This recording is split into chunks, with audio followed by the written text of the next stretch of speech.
Calon Gubernur Jakarta nomor urut 1 Ridwan Kamil optimistis dukungan mantan Presiden Jokowi dan Presiden Prabowo Subianto akan menaikkan elektabilitasnya. Meski survei terakhir SMRC menunjukkan ia disalip oleh pasangan Pramono Anung Rano Karno. Sementara Pramono Anung hari ini menemui mantan Gubernur Jakarta Anies Baswedan di rumahnya. Apakah dukungan Jokowi dan Presiden Prabowo mampu mendongkrak elektabilitas RK saat paslon Pramrano unggul di survei terakhir? Dan di sisi lain, apakah pertemuan Pramono Anung Anies Baswedan untuk mengimbangi manuver RK yang kerap membawa-bawa nama Jokowi dan Prabowo? Sudah ada juru bicara Pramono Rano, Ciko Hakim, juru bicara Ridwan Kamil Suswono, Mulia Amri, dan Direktur Eksekutif Indikator Politik Indonesia Burhanuddin Muhtadi. Selamat petang semuanya. Selamat petang. Saya mau ke Bung Mulia dulu. Bung Mulia, kalau kita lihat 2 hari terakhir kan RK selalu bawa-bawa Pak Jokowi, dia merespons soal video Jokowi yang viral, kemudian juga bilang kalau Pak Prabowo masih mendukung lewat pesan teks. Sebenarnya masih bawa-bawa nama 2 presiden ini, apa alasannya? Apakah menyikapi hasil survei terakhir yang mulai disalip sama Pramrano? Sejak awal sudah menyatakan Bang Ridwan Kamil ini bahwa beliau adalah calon gubernur pilihannya Pak Prabowo. Itu dari sejak awal dan bahkan pesan dari Pak Prabowo sudah cukup jelas bahwa Bang Emil, Bang Ridwan sebagai arsitek, sebagai penata kota yang kelasnya bukan hanya lokal tapi juga dunia, tolong bantu beresin Jakarta.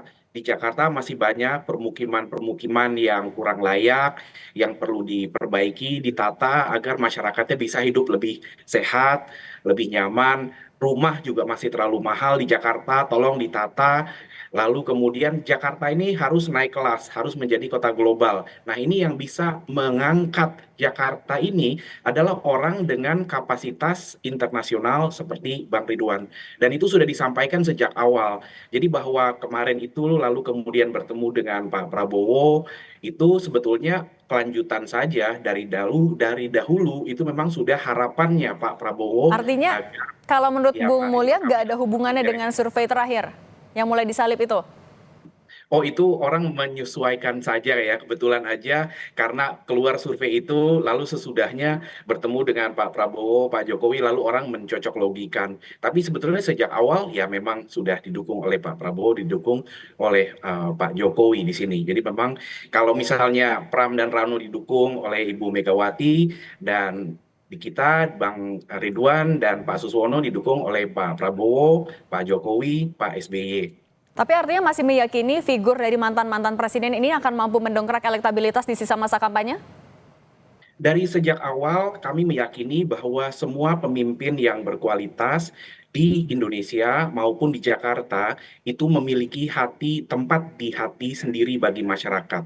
Apalagi Pak SBY yang 10 tahun, Pak Jokowi yang 10 tahun, dan mereka semua mendapatkan approval rating yang tinggi. Dan bahkan sampai sekarang kalaupun mau disurvei lagi, saya yakin Mas Burhan itu Pak Jokowi masih tinggi sekarang. Ini ya orang yang suka dengan Pak Jokowi dan Oke, memang hasil karya beliau banyak. Jadi itu dari sejak awal memang itu menjadi hal yang kita banggakan pemimpin-pemimpin sebelumnya. Termasuk bagi oke. Jakarta, Pak Anies juga 5 tahun memimpin Jakarta memiliki banyak prestasi, itu juga kita apresiasi. Pak Ahok Oke, juga. saya mau ke Bang Ciko. Bang Ciko, kalau Anda melihatnya kan tadi Pak Prabowo dan Pak Jokowi punya approval rating yang tinggi. Khawatir nggak dengan dukungan kedua mantan presiden ini? Apakah PDIP sebenarnya masih ngeliat figur mantan-mantan ini bisa mendongkrak elektabilitas? Ya kita sebenarnya kan mengetahui stigma bahwa Pak Jokowi dan Pak Prabowo mendukung Ridwan Kamil ini kan sebenarnya sejak awal, bukan baru-baru aja, bukan karena Pak Ridwan Kamil baru ketemu dengan Pak Prabowo dengan Pak Jokowi, karena kan memang partainya Pak Prabowo kan adalah salah satu pengusung, ya kan? Tadi juga disampaikan partainya Pak SBY juga ada satu pengusung, dan kami memang Mas Pram dan Bang Dul adalah kader PDI Perjuangan, kadernya Ibu Megawati Soekarno Putri. Nah, ini kan kadang-kadang sepertinya dirasa-rasa kita takut mengatakan bahwa kita didukung oleh Ibu Mega. Ya enggak lah. Bu Mega juga adalah tokoh bangsa, anak proklamator, yang juga partai kami, Partai PDI Perjuangan adalah partai yang memang mengedepankan hak-hak wong cilik. Makanya kami juga nggak pernah takut. Artinya apa? Karena dalam pilkada maupun pilpres ataupun pemilihan-pemilihan yang lain suara itu ada di rakyat, bukan di elit. Elit tentunya endorsement itu penting dan kami juga senang mendapatkan endorsement seperti hari ini kita bertemu.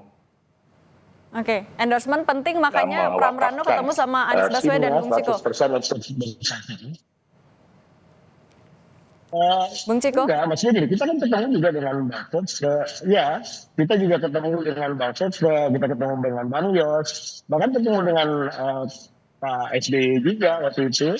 Nah, kita juga Pak Prabowo juga bertemu juga dengan Mas Pram, dan artinya gini, semua suara, semua dukungan, semua endorsement itu penting. Namun yang paling penting dan telah terbukti bahwa yang bisa mengangkat elektabilitas adalah semakin sering turun ke masyarakat, turun terjun langsung ke masyarakat. Dan ini paling banyak dilakukan oleh Mas Pram dan Bang Dul, bukan sesuai dengan data kita, tapi data dari Bawaslu yang mengatakan intensitas dari paslon maupun timnya untuk turun ke kampung-kampung, ke sudut-sudut kota, dan mensosialisasikan program-program yang meningkatkan kesejahteraan masyarakat itu memang dari paslon kami, Mas Pram dan Bang Dul. Dan ini terbukti dari tren kenaikan dari elektabilitas kami. Jadi sambil jalan, endorsement itu cukup penting, namun bagi kami yang paling penting khususnya di Jakarta dengan karakter pemilih yang lebih berpendidikan, rata-rata lulusan SMA-nya itu 70% di Jakarta, dibandingkan daerah lain yang memang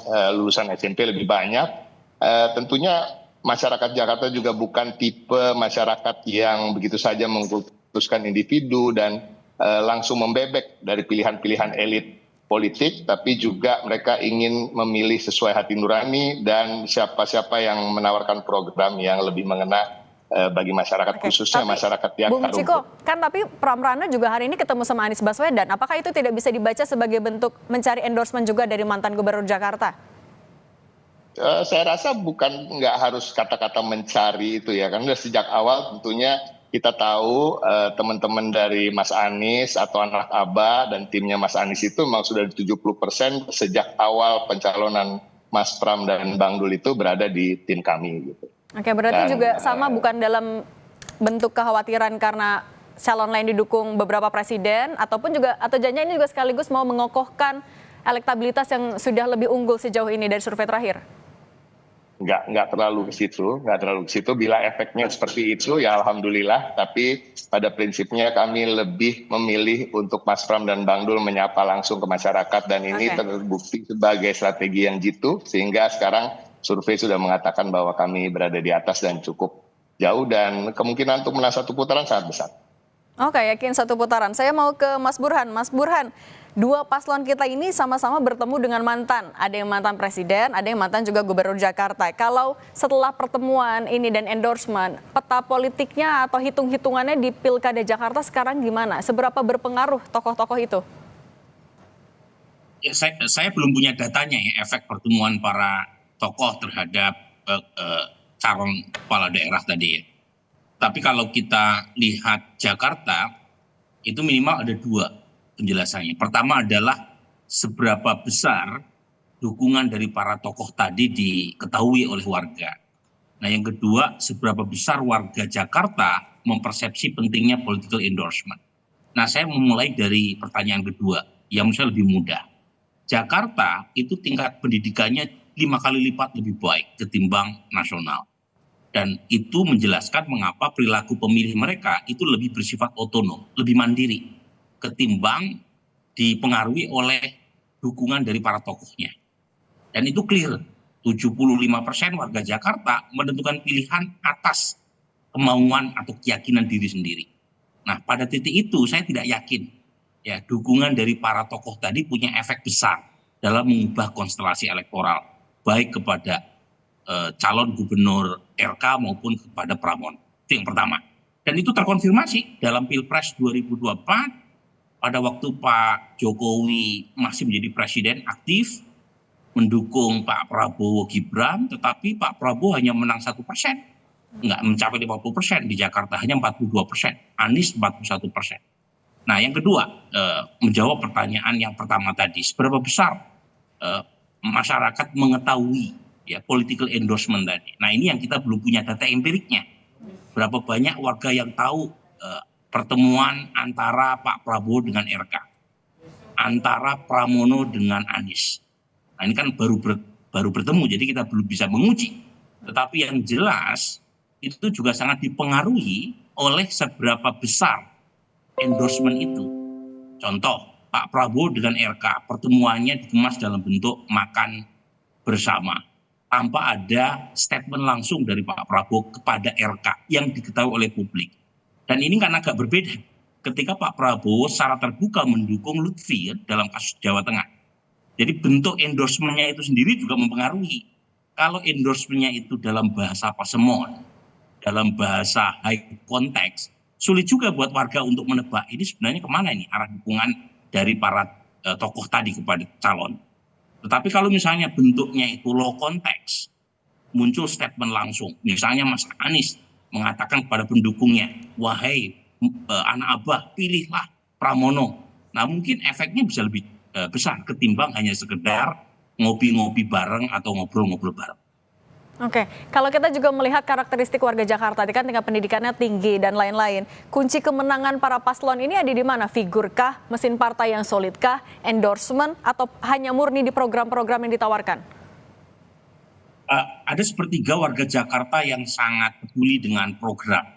Kategori voting behavior ini namanya model rational choice. Dan itu terutama kelompok kelas menengah atas. Makanya dicek tuh program-program yang ditawarkan oleh para calon apakah masuk akal atau tidak.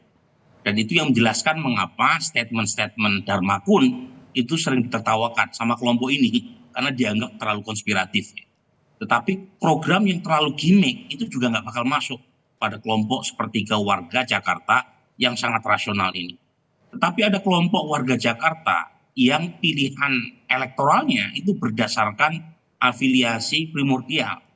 Entah itu berdasarkan agama, entah itu berdasarkan etnik. Dan itu yang menjelaskan misalnya mengapa Rano Karno menambahkan nama Dul di belakang namanya. Itu cukup efektif, terutama di kelompok segmen warga Betawi. Karena sekarang warga Betawi mayoritas berada di belakang Pramono Dul. Jadi ini termasuk juga ada afiliasi berdasarkan pertimbangan kedekatan sosiologis, psikologis. Itu hal-hal yang saya kira akan dimanfaatkan seluruhnya oleh para calon dalam rangka untuk memupuk dukungan. Oke, saya mau balik lagi ke Bung Mulya. Bung Mulya, ada waktu 2 minggu lagi sebelum pencoblosan. Bagaimana dari Kimplos memastikan mesin partainya solid, figur dari RK Suswono juga bisa diterima dengan baik dari masyarakat? Karena kan elektabilitas sekarang masih tidak begitu jauh ya, kecuali dari survei terakhir lumayan lebar 7%. Gimana dari Kimplos? Tentunya kita lebih akan giat untuk turun ke lapangan, dari partai juga semakin solid, semakin ada instruksi untuk menggerakkan komunitas-komunitas yang selama ini didampingi oleh caleg-caleg dan anggota-anggota legislatif. Jadi kita juga optimis bahwa mesin partai semakin panas, semakin solid, kegiatan lapangan juga semakin banyak dilakukan. Kalau kita lihat jadwalnya dari Pak Suswono, dari Bang Ridwan, itu setiap hari juga padat, tidak kalah padatnya dengan yang tadi disebutkan oleh Mas Ciko. Jadi memang kerja keras masih terus. Seperti kita ketahui, di Jakarta ini memang tidak mudah untuk memprediksikan. Sudah beberapa pilkada kita lalui dan tidak bisa kita memutuskan bahwa pemenangnya itu siapa dari awal atau menebak pemenangnya siapa dari awal kayak gitu. Jadi memang masih merupakan sebuah perjuangan bagi semua paslon, dan kami yakin bahwa masyarakat akan melihat bahwa Bang Ridwan Kamil ini punya niat yang tulus, beliau punya komitmen, beliau dan Pak Suswono juga punya kapasitas. Ini yang terutama kalau kita lihat ya, kapasitas sebagai kepala daerah, baik itu di level kota maupun di level provinsi, yang diapresiasi oleh masyarakat yang ada di lakukan sebelumnya. Tapi masih optimiskah untuk satu putaran? Kan sebelumnya RK Suswono bilang optimistis satu putaran, mau menargetkan 60% suara di Pilkada Jakarta. Masih mau mengejar target itu, masih optimistis? Kita selalu optimis bahwa kemenangan itu harus diraih. Dalam artian masih banyak warga yang belum terlalu memahami secara detail siapa ini Bang Ridwan Kamil, siapa ini Pak Suswono, walaupun sebetulnya kita terus melakukan kampanye, tapi kan selalu ada proses di mana masyarakat itu menilai, memproses di dalam benaknya, memproses di dalam hatinya, orang ini tulus apa enggak, orang ini punya ide kira-kira bagus apa enggak, dan kita terus menampilkan Bang Ridwan Kamil dan Pak Suswono sebagai sosok yang memiliki ilmunya untuk bisa memecahkan masalah-masalah di Jakarta. Walaupun sekilas bagi masyarakat awam yang belum pernah mendengar tentang solusi seperti itu, mereka tanya, oh ini solusi dari mana? Kok agak baru, saya belum dengar. Tapi sebetulnya solusi-solusi yang ditawarkan itu sudah banyak dilakukan di negara-negara lain dan juga berhasil. Dan kami juga yakin bahwa ini adalah solusi-solusi yang realistis, Oke. yang bisa juga diterapkan di Jakarta. Memang hanya perlu ribet. Pemimpin itu harus mau ribet, dan Bang Emil, Pak Suswono itu mau ribet agar masyarakatnya tidak perlu ribet. Biar pemimpinnya Oke. ribet, biar pemimpin yang kerja. Oke, saya mau pertanyaan yang sama juga kepada Bung Ciko. Bung Ciko, di sisa 2 minggu lagi sebelum masa pencoblosan, bagaimana dari PDIP bisa memastikan optimisme kemenangan 1 putaran itu? Jadi begini, bagi kami di tim pemenangan Mas Pram dan Bang Dul, kita sudah merasa bahwa strategi yang selama ini kita lakukan itu on the right track, dan itu tercermin dari hasil survei. Artinya tidak akan ada perubahan, yang ada adalah mengepush atau mendorong sehingga lebih intens lagi dan lebih masif lagi gerakannya. Dan ini betul-betul kami lakukan karena memang sejak awal kan kami tertinggal. Tadi Mas Pram tadi sebenarnya di bulan Juli 0,1% surveinya, sekarang bisa di 46%, ya alhamdulillah. Tapi tadi Mas Pram katakan tidak akan ada perubahan. Kalaupun ada perubahan adalah lebih sering turun ke bawah, menyapa warga, menyapa masyarakat, khususnya di akar rumput. Karena memang disitulah yang betul-betul membutuhkan perubahan dan hal-hal yang terkait peningkatan kesejahteraan. Dan ini yang akan betul-betul disasar oleh tim dan Mas Pram dan Bang Dul. Dan menjanjikan apa-apa yang memang mereka butuhkan dan betul-betul mengena dari kebutuhan mereka. Oke, singkat saja terakhir Mas Burhan, melihat peta politik saat ini, dinamikanya dan lain-lain, masih bisakah Jakarta 1 putaran atau justru 2 putaran?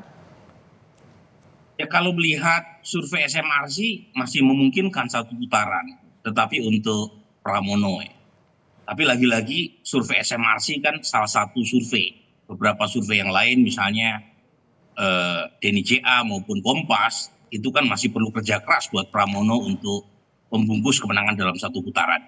Jadi kalau pakai model net silver kan perlu dibuat rata-rata ya. Tentu kita harus exclude ya survei yang katakanlah ya dipertanyakan oleh Dewan Etik. Tetapi setidaknya dari survei-survei yang mengunggulkan Pramono Anu itu baru SMRC yang terlihat paling optimis bahwa Pramono Anu ada potensi untuk mencapai 1 putaran. Tetapi ya masih ada kemungkinan buat Ridwan Kamil setidaknya memaksakan putaran kedua. Dan potensi itu masih besar.